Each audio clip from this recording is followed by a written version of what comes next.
शतकाच्या पार असताना जर माझ्या छत्रपती शिवाजी राजांचं वय वर्ष शतकाच्या पार असताना आज महाराष्ट्रातल्या प्रत्येक शेतकऱ्याच्या घराला सोन्याचं दार असतं महाराज, सोन्याचं दार असतं का? 100 वर्ष जर छत्रपती जगले असते तर महाराष्ट्राच्या प्रत्येक शेतकऱ्याच्या घराला सोन्याचं दार राहिलं असतं. महाराष्ट्रातली प्रत्येक स्त्री हे स्वतंत्रपणे आणि निर्भीडपणे समाजात आचरण करू शकली असती, विवाह करू शकली असती.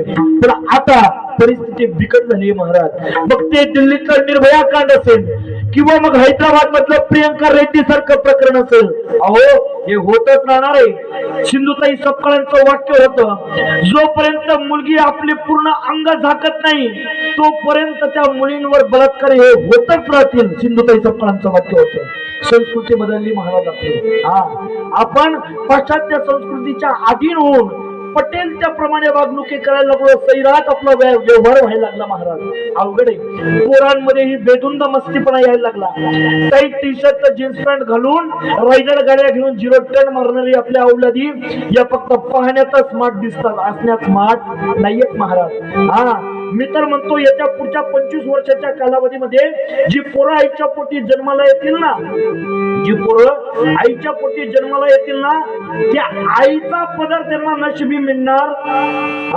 मोठे होऊन ते आपल्या आईला विचारतील, आई हा पदर काय भानगड आहे? आई सांगेल, भाऊ असं पातळ असतं, असं नेसावं लागतं, मग तो पदर असा टाकावा लागतो, मग तो डोक्यावर घ्यावा लागतो, दिस इज अ पदर. होतो म्हणे या या या या पोरांना पदर मिळणार नाही महाराज. का मिळणार नाही?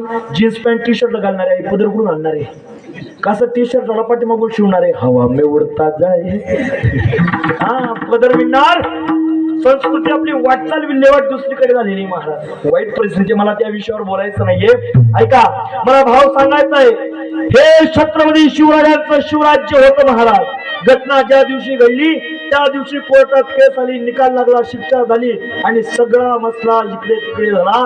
हे शील संपन्न स्वराज्य निर्माण करण्यापाठी छत्रपती शिवाजी राजांचा हात होता. कल्याणच्या सुभेदाराची सून छत्रपती शिवाजी महाराजांना नजराळा म्हणून काही मावळ्यांनी दाखल केली. तिच्याकडे पाहता क्षणी छत्रपती शिवाजी महाराज म्हणतात, अशीच आमची आई असती सुंदर रूपवती, आम्ही सुंदर झालो असतो वदले.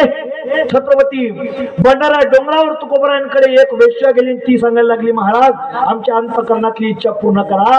तर तुकोबराय तिला म्हणतात, जाई हो तुम्हाते न करी सायास, आम्ही विष्णुदास तैसे नो हे, आम्ही विष्णुदास तैसे नो हे. या महाराष्ट्राच्या मातीत अशी साधू जन्माला आली, असे छत्रपती जन्माला आले. एकमेव छत्रपती शिवाजी राजांचा काळ असा होता की ज्या काळामध्ये राजाचे सैनिक जगण्यासाठी नाही तर मरण्यासाठी शर्यत लावत होते. हा फक्त छत्रपती शिवाजी राजांचा काळ होता. माहिती आहे, शिवा काशीतला सिद्धी जोहरच्या हातात सापडलं म्हणजे मुंडकं चाटलं जाईल. आणि तसाच झाला महाराज. सिद्धी जोहर विचारत राहिला, अरे तू छत्रपती नाही, कोण आहे तू? म्हणले मी शिवाय. म्हणले कोण आहे तू? मी शिवाय. कापीला असणाऱ्या शिवाच्या मानेवर तलवार चालवण्यात आली. धरणीवर शिवा काशीत पडला.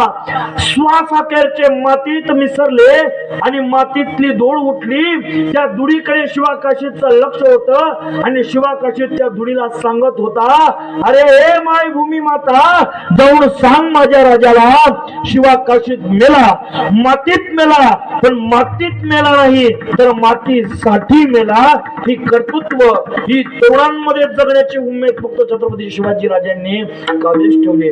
महाराजांनी जेवढे पक्के गड बनवले तेवढ्याच पक्क्या मनगटातले धमनीतले पुरुषही निर्माण केले महाराज.